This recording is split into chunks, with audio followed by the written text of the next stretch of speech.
Hi friends, अगर आप हमारे वीडियो को सबसे पहले देखना चाहते हैं तो अभी हमारे चैनल को सब्सक्राइब करें और बेल आइकन दबाएं। कॉन्स्टिट्यूशन क्लब में उमर खालिद पर जानलेवा हमला। रवीश ने पूछा, जब हमला हुआ तब पुलिस क्या कर रही थी? जवाहरलाल नेहरू यूनिवर्सिटी के पीएचडी छात्र उमर खालिद पर दिल्ली के कॉन्स्टिट्यूशन क्लब में जानलेवा हमला हुआ है। इस हमले में उमर खालिद को कई जगह चोटें आई है। जानकारी के मुताबिक उमर खालिद पर हमला उस वक्त हुआ जब वह दिल्ली के कॉन्स्टिट्यूशन क्लब में आयोजित कार्यक्रम खौफ से आजादी में शिरकत करने पहुंचे थे। उमर खालिद के वहां पहुंचते ही कुछ लोगों ने उन पर हमला बोल दिया और उनकी बुरी तरह से पिटाई कर दी। बताया जा रहा है कि इस दौरान हमलावरों ने उमर पर फायरिंग करने की भी कोशिश की, लेकिन भगदड़ में हमलावरों के हाथ से पिस्तौल छूट गई और उमर की जान बच गई। इस हमले में उमर के हाथ और पैर में गंभीर चोटें आई है। उमर पर हुए जानलेवा हमले पर पत्रकार रवीश कुमार ने प्रतिक्रिया दी है। उन्होंने फेसबुक के जरिए कहा कि उच्च सुरक्षा क्षेत्र के बीच उमर खालिद पर गोली चलाने की कोशिश की गई। अजीब है कि 15 अगस्त के आसपास कोई हथियार लेकर आ जाता है, गोली चला देता है और गायब भी हो जाता है। गौरतलब है कि खौफ से आजादी कार्यक्रम का आयोजन यूनाइटेड अगेंस्ट हेट के बैनर तले देश के मौजूदा हालात के मद्देनजर किया गया है। इस कार्यक्रम का मकसद देश में फैलाए जा रहे डर और नफरत के माहौल के खिलाफ आवाज बुलंद करना है। इस कार्यक्रम में सुप्रीम कोर्ट के वरिष्ठ अधिवक्ता प्रशांत भूषण, वरिष्ठ पत्रकार आरफा खानम शेरवानी, वरिष्ठ पत्रकार अमित सेन गुप्ता, आरजेडी सांसद मनोज झा, पूर्व राज्यसभा सांसद अली अनवर अंसारी, दिल्ली यूनिवर्सिटी के प्रोफेसर अपूर्वानंद जैसी देश की कई जानी मानी हस्तियों ने शिरकत की। इसके साथ ही हेट क्राइम का शिकार हुए पीड़ित परिवारों ने भी कार्यक्रम में हिस्सा लिया। यूपी में फर्जी एनकाउंटर की तस्वीरें आई सामने। हथकड़ी पहनाकर पैर बांधकर मारी गई गोली। यूपी में कानून व्यवस्था सुधारने का हवाला देते हुए सैकड़ों एनकाउंटर कर चुकी योगी सरकार भले ही इसके लिए अपनी पीठ थपथपा ले, लेकिन मानवीय दृष्टिकोण से ये खतरनाक है। पीड़ित परिवार के लोगों आरोप लगा रहे हैं कि ये एनकाउंटर फर्जी है और किसी न किसी राजनीतिक रंजिश या लाभ के लिए निर्दोषों का कत्ल किया जा रहा है।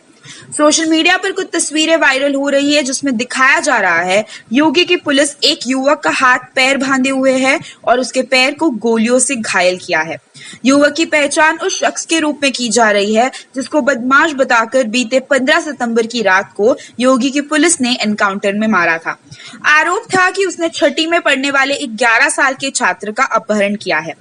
तस्वीर सामने आने पर जहां लोग इस एनकाउंटर को फर्जी बता रहे हैं, वहीं पुलिस अधिकारी इस आरोप को नकारते हुए सरासर अफवाह करार दे रहे हैं।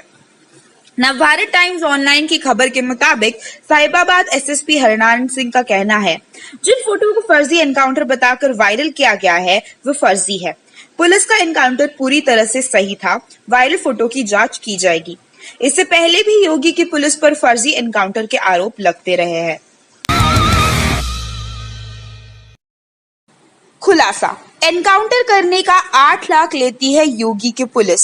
जयंत बोले, इन दरिंदों ने वर्दी को भी मैला कर दिया। योगी की पुलिस सुपारी एनकाउंटर कर रही है। इसका खुलासा हुआ है आज तक की स्टिंग में, जहां इंडिया टुडे की स्पेशल इन्वेस्टिगेशन टीम की जांच से सामने आया कि यूपी पुलिस के कुछ सदस्य झूठे मामलों में निर्दोष नागरिकों को फंसा रहे हैं और फिर उन्हें फर्जी मुठभेड़ों में शूट कर रहे हैं। ये सब तरक्की और दूसरों से पैसा लेकर किसी को ठिकाने लगाने के इरादे से किया जा रहा है। दरअसल इंडिया टुडे ग्रुप के खोजी पत्रकारों ने योगी के एनकाउंटर की पोल खोलकर रख दी है। स्टिंग में देखा जा सकता है कि एक पुलिस अधिकारी ने एक निर्दोष नागरिक की जान की कीमत 8 लाख रुपए लगाई है, जिसमें सब इंस्पेक्टर सर्वेश कुमार साफ कहता नजर आ रहा है, दिक्कत कोई भी हो हल हो जाएगी। पुलिस अधिकारी ने रिपोर्टर से साफ साफ कहा कि मैं उसे बैंक की लूटपाट में फंसाकर उसे घायल कर जाने से मारा जा सकता है। एक तरफ जहां सीएम योगी लगातार फर्जी एनकाउंटर के आरोपों को खारिज करते हैं, वहीं दूसरी तरफ राज्य पुलिस निर्दोषों की जान की कीमत 8 लाख रुपए लगाती है। ऐसा नहीं है कि इंडिया टुडे की टीम ने सिर्फ एक ही जगह अपनी स्टिंग किया। वो प्रदेश के हर शहरों को गए और कई पुलिस वाले पैसे लेकर एनकाउंटर करने को तैयार थे। इस मामले पर राष्ट्रीय लोकदल रालोद के नेता जयंत चौधरी ने सीएम योगी पर निशाना साधते हुए कहा कि कुछ दिन पहले प्रधानमंत्री तारीफ कर रहे थे कि योगी राज में अपराधी खुद सरेंडर कर रहे हैं। देखिए परिणाम जब मुख्यमंत्री ठोकने की बात करते हैं। वर्दी को मैला कर दिया दरिंदों ने। गृह मंत्रालय भी योगी संभाल रहे हैं, इसलिए थोड़ा भी नैतिकता है तो इस्तीफा देना चाहिए। थम नहीं रही बेटियों पर अत्याचार। यूपी में देवी बनी लड़की के साथ बलात्कार। जागरण में हुई वारदात। देश में बच्चियों के साथ बलात्कार की घटनाओं पर देश में जगह जगह प्रदर्शन हो रहे हैं। सरकार पर सख्त कार्रवाई का दबाव बनाया जा रहा है। इस सब के बावजूद अपराधियों में कानून प्रशासन का कोई डर नहीं है। वो लगातार हैवानियत की सारी हदें पार करते हुए पवित्र रिश्तों पर कलंक लगा रहे हैं। उत्तर प्रदेश के अलीगढ़ में देवी मां की अवतार बनी 12 साल की बच्ची के साथ कथित बलात्कार की घटना सामने आई है। जानकारी के मुताबिक बच्ची जागरण की झांकी में दुर्गा मां बनकर जिस शेर बने कलाकार पर बैठी थी, वही उसके लिए हैवान बन गया। दुष्कर्म की जानकारी पता चलने पर परिजनों ने आरोपी के खिलाफ मामला दर्ज कराया है। शिकायत के आधार पर पुलिस ने आरोपी को गिरफ्तार कर लिया है। रिपोर्ट के मुताबिक आरोपी नाबालिग है। दरअसल बीते रविवार को साई विहार कॉलोनी में सरकारी विभाग में तैनात एक व्यक्ति ने घर में देवी जागरण कराया था। जागरण के दौरान जब झांकियां सजाने का काम और प्रदर्शन चल रहा था, तब एक झांकी दुर्गा मां की निकल गई। इसमें एक 12 वर्षीय बच्ची को देवी का रूप दिया गया था, जबकि शेर का किरदार कार्यक्रम का ही अन्य युवक निभा रहा था। झांकी का समापन होने पर शेर बना कलाकार बच्ची को पड़ोस के घर में दूसरी झांकी के लिए तैयार कराने को कहकर ले गया। आरोप है कि इसी दौरान कलाकार ने बच्चे को अपने झांसे में ले लिया और बलात्कार कर डाला। फिर उसे धमकाया कि किसी से कुछ कहा तो जान से मार देगा। बच्ची ने डर के चलते रात में किसी को कुछ नहीं बताया, लेकिन सुबह उसने आपबीती परिजनों को बताई।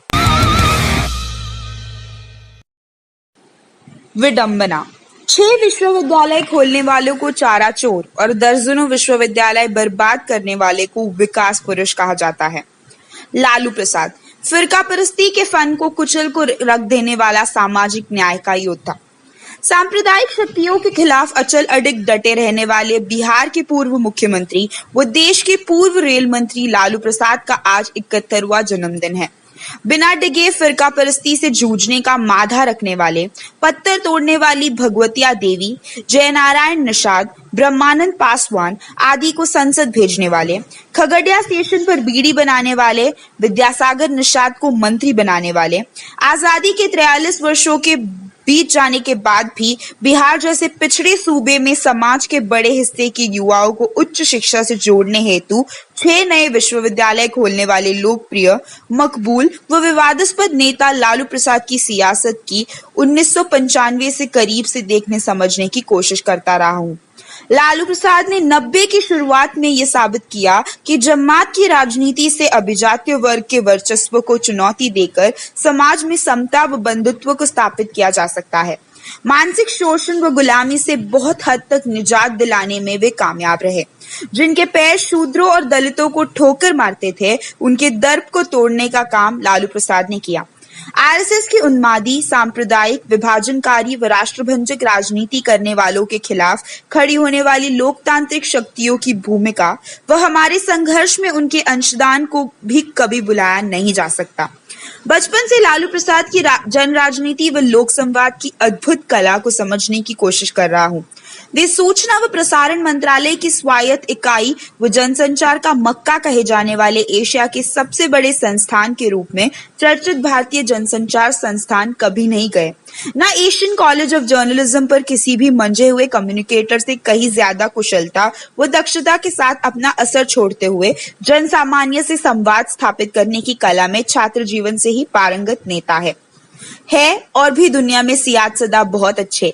कहते हैं कि लालू का है अंदाजे बयां। और तब दूसरी जमात में पढ़ता था। मुझे ठीक ठीक ध्यान आता है, जो स्मृति आज भी धुंधली नहीं हुई है। माँ मेरी अंगुली थाम भीड़ में थी। लालू प्रसाद बैरिकेड हटाने को बोल रहे हैं और पुलिस वालों को हड़का रहे हैं। महिलाओं को आगे आने के लिए कह रहे हैं। छोटे होने का फायदा ये हुआ कि माँ के साथ मैं भी आगे बैठ गया और नजदीक से लालू प्रसाद के चेहरे पर आते जाते भाव देख रहा था। वो रॉन यानी कि अलौली की एक विशाल जानसभा थी और लालू प्रसाद अपनी रॉ में बोल रहे थे, ओ गाय चराने वालों, ओ भैंस चराने वालों, ओ बकरी चराने वालों, ओ भीड़ चराने वालों, ओ घोंगा बेचने वालों, ओ मूस के बिल से दाना निकालने वालों, पढ़ना लिखना सीखो, पढ़ना लिखना सीखो। उनकी हर अभिव्यक्ति पर जोशीली भीड़ ताली बजा रही थी। वे आज भी हिंदी बेल्ट के उन चंद धुरंधर वक्ताओं की फहरिस्त में शुमार है जिनकी ओरेटरी का कोई जोर नहीं। क्राउड पुलिंग में आज भी उनका कोई मुकाबला नहीं। मुख्यमंत्री बनने के बाद 90 में अलौली में लालू जी का पहला कार्यक्रम था, मिश्री सादा कॉलेज में। पिताजी उसी कॉलेज में गणित के व्याख्याता थे।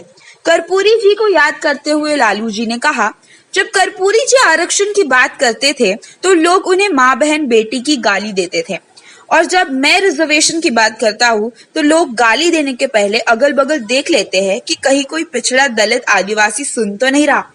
ज्यादा भचर भचर किए तो कुतैबो करेंगे।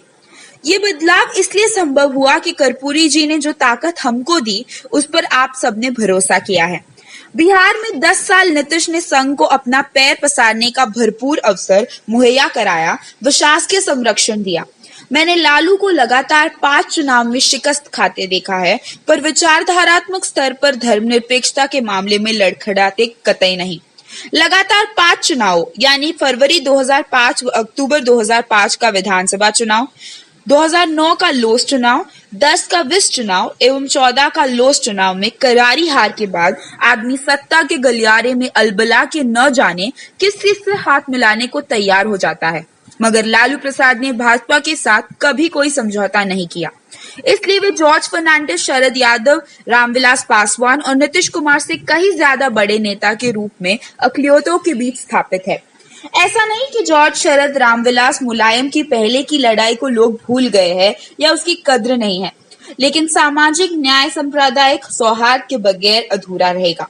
लालू प्रसाद के प्रति मेरी अपनी आलोचनाएं हैं, पर सियासी मूल्यांकन सदैव निरपेक्ष नहीं हो सकता। देश की मौजूदा परिस्थिति में मेरी यही मान्यता है।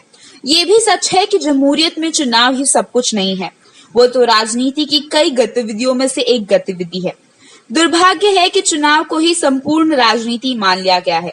सामाजिक सांस्कृतिक जागृति के लिए उत्तर भारत में व्यापक स्तर पर कोई पहल कम ही हुई है।